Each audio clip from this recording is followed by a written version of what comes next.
I'm John Heilemann. And I'm Mark Halperin. With all due respect to FIFA's Sepp Blatter, you can count on our support for the right price.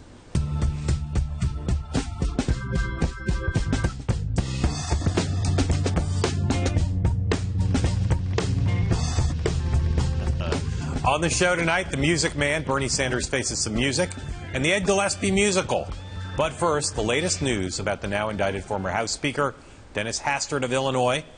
Several news organizations reporting tonight that Hastert allegedly paid a younger male hush money to conceal sexual misconduct that occurred during Hastert's time as a high school wrestling coach and teacher in Yorkville, Illinois. Not much else new being reported today. Lots of unanswered questions. John, where is this Hastert story going next?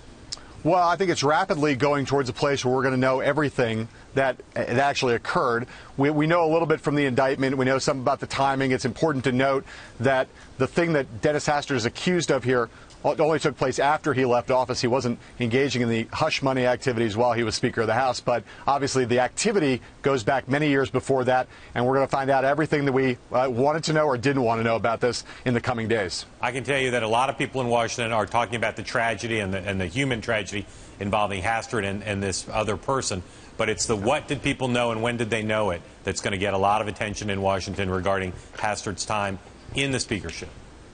Well, there's no doubt about it, and certainly we're going to get another look back at the Clinton impeachment drama and the personal scandals that enveloped Newt Gingrich, Bob Livingston, and Dennis Hastert, who the Republicans turned to be Speaker of the House because they thought he was clean. Turns out maybe he wasn't quite so clean. So we're going to see that history through a new or at least a little bit revised of a lens. For almost anybody in politics, when there's an indictment like this, a lot of people around them say, oh my goodness, I'm shocked, I had no idea. You're hearing a lot of that today. We'll see if that keeps up as the more facts become known.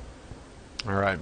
The presidential candidates should probably form a band. Mike Huckabee on the bass and Martin O'Malley on the acoustic guitar. We'll add more later. The ex-Maryland governor is announcing tomorrow morning in Baltimore, and this is how we let everyone know.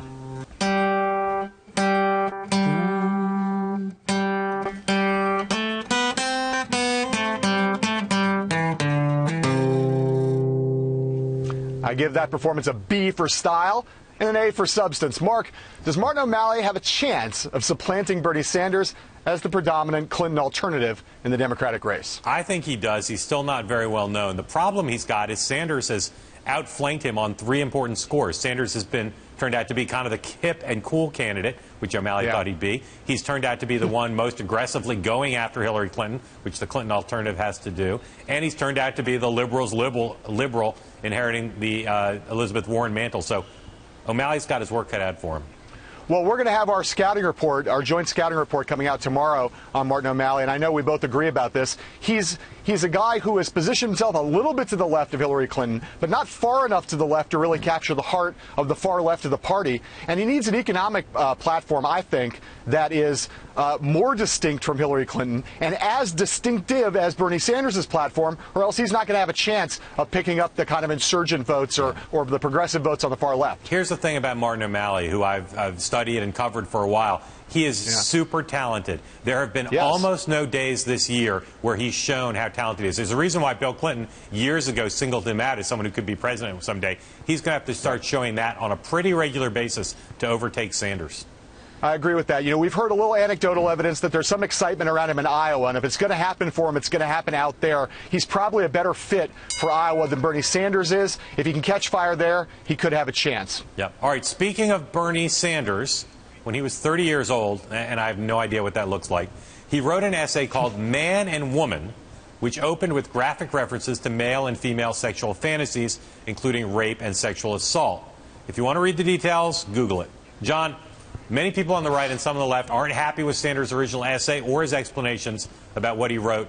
Are Sanders' words a problem, and should they be a problem?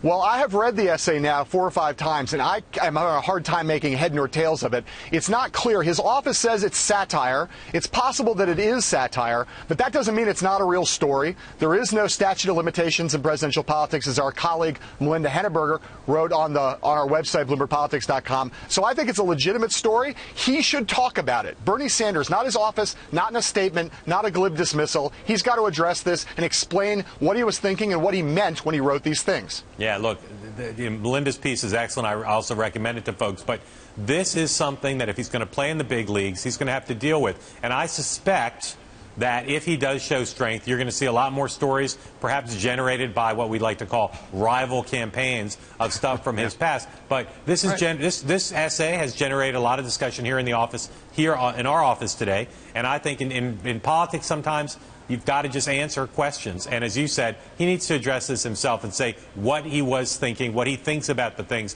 he wrote in that confusing essay.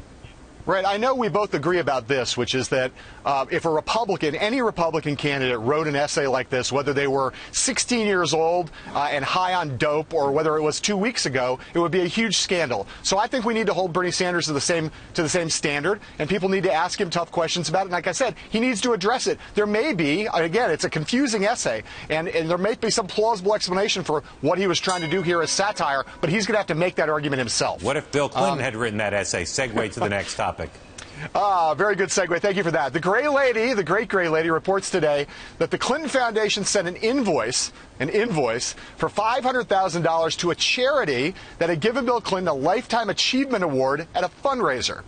And today, the big dog, playing defense, wrote to his supporters saying, quote, "As you all know, it's the political season in America, so the purpose and impact of the efforts of your support makes possible has been largely ignored in the recent coverage of the foundation," and then laid out, of course, all of the wonderful, amazing work that the foundation has done around the world. So which prominent Democrat would stand up for the Clintons today? How about Nancy Pelosi?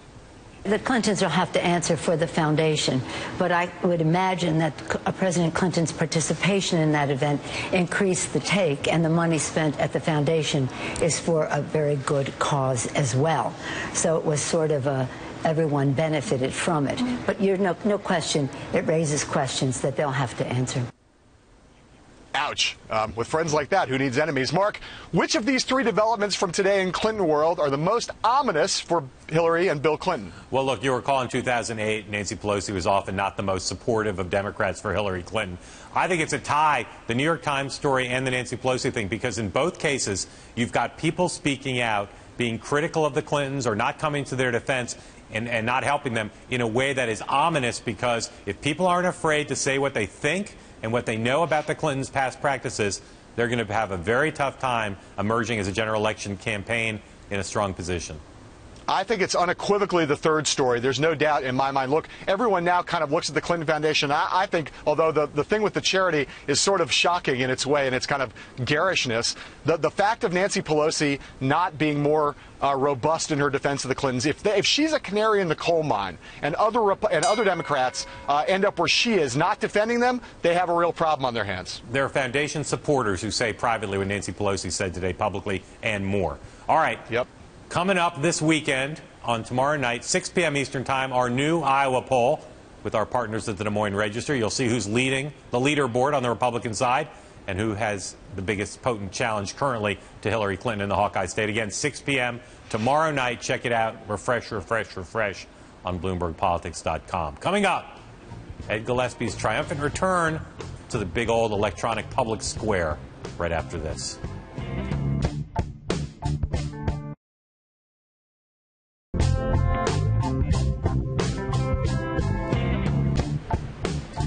Our guest tonight, once upon a time, was chairman of the Republican National Committee. He's also a longtime advisor to many leading Republicans, including George Bush, Mitt Romney, and his friend John Kasich. And last year, he was himself a candidate for the United States Senate from Virginia. Ed Gillespie joins us now from our Washington bureau. Ed, you've been kind of scarce lately. America's used to seeing a lot of you on television. Where you been? Well, I've been obviously making up for a little bit of lost time with Kathy and our children. I've been trying to, get a business up and running, and I've actually been working on a book. So that's why I've been a little scarce, and I've frankly, didn't have a lot to say, so I've been laying low. All right, tonight we're going to give you a chance to say a bunch of stuff, including about this very large, unprecedentedly large in the modern era, Republican presidential field. What's good about having a big field as far as you're concerned in terms of winning back the White House? Well, I think it reflects the fact that it's a nomination worth having. I think people realize that the Republican nominee next year is going to have a very good chance of becoming the next president of the United States. Obviously, I believe that's important. I also think it's good to have fresh faces, new voices in the party. There's a good back and forth over ideas and policies. The party rank and file are being pressed to, think fresh about some policies and approaches, and I think that's a good thing for us. And as far as I'm concerned, at this stage of the game, the more the merrier. All right. So I want to ask you about the field. We know you are Mr. Positive, so we're going to ask you to say some positive things about some of the members of this big field, starting with Marco Rubio. Tell me one thing he's done in the last 4 months that you think has been very positive in terms of his chances of being the next president, and one thing you think in the next 4 months he should do to improve his chances more. Well, I think he had a very, very strong announcement and rollout. I kind of hate that term, but it's the term that's mostly used. And I think it reflects the fact that Marco Rubio is someone who is an incredible messenger in our party, has a great story to tell, and I think really has a grasp on the essence of America. I'm first-generation American, like Marco is, and I think that he just intuitively grasps, the notion of upward mobility and opportunity, has a very, very strong appeal to I think, younger voters. So in a phrase, what's something he can do in the next 4 months to improve his position even more, you think? I think continue to flesh out policy positions. Okay. Governor Bush? I thought his speech at Liberty was really thoughtful, very, very good. Other speeches as well. I think he's been, giving substantive addresses. He's been setting the pace in the field. Okay. And what's something he can do going forward to improve more? I think that he's someone that, people need to get to know him a little bit better. Okay, Ed, I'm going to ask you about two guys here who have kind of had hot hands the early going here. One of them is Scott Walker, by some measures the Republican frontrunner right now. What's he done that's been smart to get where he is, and what can he do next to put himself in an even better position?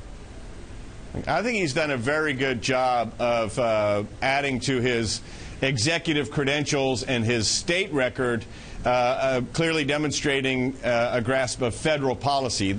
I think he's got to continue to build organization and continue to build out on the ground in Iowa, New Hampshire, South Carolina. But he's clearly a top-tier candidate. All right. Next guy on our list would be Ben Carson. What's he done right, and what can he do next to even be in a better spot? Well, I think Ben Carson is someone, again, his story is so compelling. He has an ability to tap into, I think, a lot of the concerns that so many Americans have about the direction of our country. He comes at it from a very different perspective from someone who's been a governor or a senator or who's run for office before, and I think that's appealing. I think going forward, he's also going to have to lay out policies, specific policies. Guys with distinctive messages in some ways within the party. One is Governor Huckabee, former governor of Arkansas, who's driving an economic populist message in some ways. To me, he's someone, that the elites and the experts underestimate, always have. I think for Governor Huckabee, it's important for him to make clear that he is an all-around candidate, social issues, economic issues, and national security. Okay. Rand Paul, what's he done? What could he do? Well, I think Rand Paul has done a great job of pushing the party to, like I say, think fresh on a number of issues. I think going forward, he's made a strong stand, obviously, on national security. He's a little bit crosswise with many in the party in that regard. But I think, he'd do well to also lay out his positive agenda, again, which I know he has when it comes to economic growth and energy policy, health care, and other issues as well. Okay, Ed, I got two more for you here. One from also from inside the Senate, and that would be Senator Ted Cruz from Texas. What's he done right, and what does he have to do next? Well, Ted's got an incredible grassroots support. He's demonstrated, his intellect and his understanding of the issues. We know his story as well, first-generation American also, and I do think that, that the more people know about Ted the person, the better that will be for him as well. All right, let's go way outside the Senate now after two senators to Carly Fiorina, the only woman in the field. What's she done right so far, and what's she have to do next? Carly's really got a lot of buzz, and she generates a lot of enthusiasm. I have to tell you, people ask me, I hear her name a lot, and people say, do you know Carly? I do know Carly. She has got a very strong message on the corrosiveness of big government and the cronyism of it. I think she suffers a little bit from the size of the field because she's got to make sure that more people understand that she is a viable candidate, which I believe she is. Your friend, and I do mean he is your friend, the governor of Ohio, John Kasich, who you worked with on his first presidential run. Well, the first thing he's got to do is decide to run, and he's got a great track record. Obviously, he does have experience to bring to bear here. But for him, it's really at this point a matter of is he in or not. So if he gets in, if he gets in, what does he need to do? Impact. What does he need to do if he gets in? Well, at that point, I mean, he's got to have a good rollout. He's got to have a big announcement. He has to have his rationale for candidacy, which I think I know, what it would be. But he's got one chance to make a first impression. It's not really for him a first impression for many people, but for a lot of the country and a lot of Republicans, it is. And he's got to, get that right. Back in 2012 and before that, and I'm sure right up until today, you've been a big advocate for the notion that the Republican Party had to broaden its appeal, particularly to demographic groups that are on the rise, Hispanics and others. The party itself seemed to grasp that explicitly at the end of 2012. I'm curious as to whether you think the party has done enough, and if it's done anything at all, to improve its image with those kind of groups over the course of the years since Governor Romney lost in November of 2012. Well, John, as you know, parties don't really do that. They can have ideas and theories and have data. Candidates do it, and I do see candidates doing that all across in here where we have elections in the Commonwealth of Virginia this year and all across the country. I see Republican candidates, one, who look more like America today and more closely reflect our growing diversity in our society. More women candidates running, which is a good thing for us. And I see candidates taking our message to places that for too often Republicans have ignored and Democrats have taken for granted. The man Newt Gingrich calls Eddie, the man Haley Barbour calls Ed, and the man we call Mr. Chairman. Welcome back. Glad to see you out in public again, Ed. Thanks for joining us. Thanks for having me on. When we come back, John Heilemann goes all rock and roll at the Hall of Fame. Hello, Cleveland! Hello, Cleveland! Let's go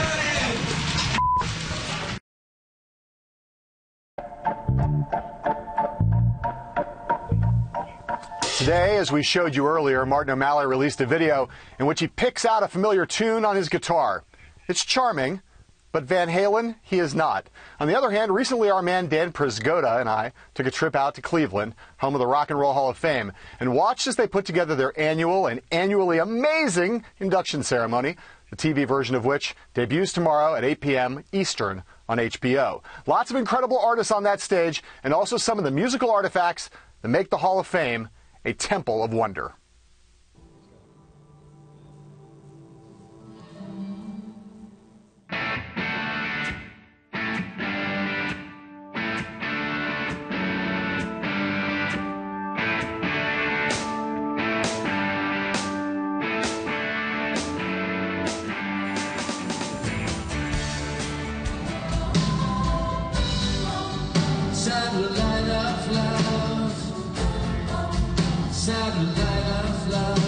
Everybody in the business wants to get into the hall. You're too young to be in the hall at this point. But what do you think when you think about what qualifies someone for being in the hall? I mean, there's no objective criteria. I think you have to make great music and you have to make an impact. It can't just be great, to a small number of fans. It has to, impact the world in some way. Past 2 days we've been here watching these rehearsals, getting ready for the Rock and Roll Hall of Fame induction ceremony. It's been amazing. Most of these rehearsals, band on stage, crew on stage, almost no one else. Just now Stevie Wonder exited the stage after doing incredible versions of Bill Withers' songs, You Know Sunshine When She's Gone.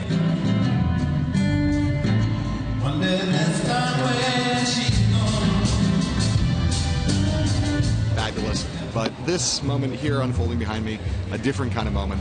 The stage is filled with people, and for one reason only, two Beatles, Ringo Starr, Paul McCartney, roaming the stage, getting ready to do their rehearsals for later tonight. The whole atmosphere around the crew and around all the people who are producing this thing is electric right now. The presence of two Beatles on this stage, and they haven't even played a note yet.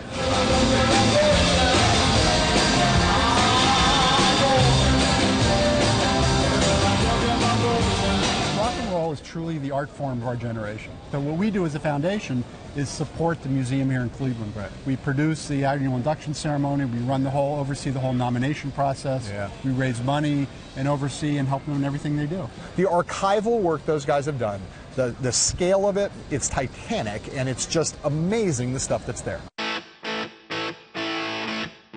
There's what's amazing about this place is that it's a little overwhelming. I feel like I could spend about 3 days here and still have only seen about a third.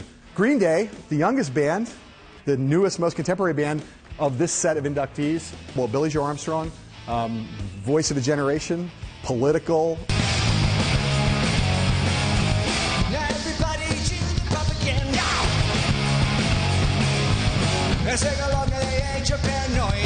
American Idiot, a pretty much full frontal assault of the Bush administration, about as explicitly a political record as came out in that era, and then later became a Broadway show. So, that's what happens sometimes in American capitalism. The most strident political statements turn into mass commerce for a Broadway audience. And then Joan Jett and the Blackhearts. Thank God that woman is in. She's been iconic for such a long time. This woman knows how to rock and roll. The notion that a woman could play as mean an axe and could bring it as hard as any hard rock male macho dude was not something that was fully appreciated until I think she came along and she showed that she could hang with any guy. Certainly for me, the highlight of this year's show, even though, unfortunately, as we all know, Lou will not be here. Lou Reed finally being inducted. Listening to Lou's music, both in the Velvet Underground and as a solo artist, opened people's minds. I'm most obsessed with this outfit. I had no idea this would be here. This is the outfit from Goodnight Vienna. It's hard to believe that anybody for any amount of money would have ever put this on. Ringo Starr wore it, made him look like $1 million. We're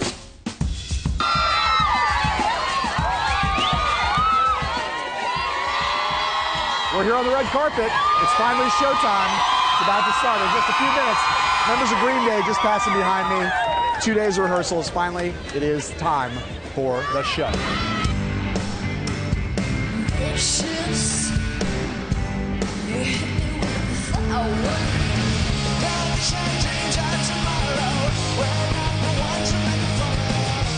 Well, my boyfriend went down when 17 years old.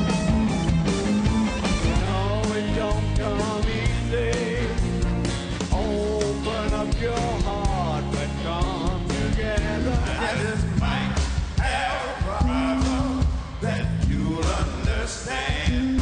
We all need somebody to lean on. I just might. You can catch the entire incredible thing tomorrow night, 8 p.m. Eastern on HBO. Tune in for that whole 2015 Rock and Roll Hall of Fame induction ceremony. Our thanks to the great Gary Getzman, his colleagues at Playtone, and everyone at HBO who helped us put together that preview. We will be right back. A lot of milestones politically this weekend. A big one, Bob Schieffer's final episode of Face the Nation. We've had fun with Bob both on the show and off the air.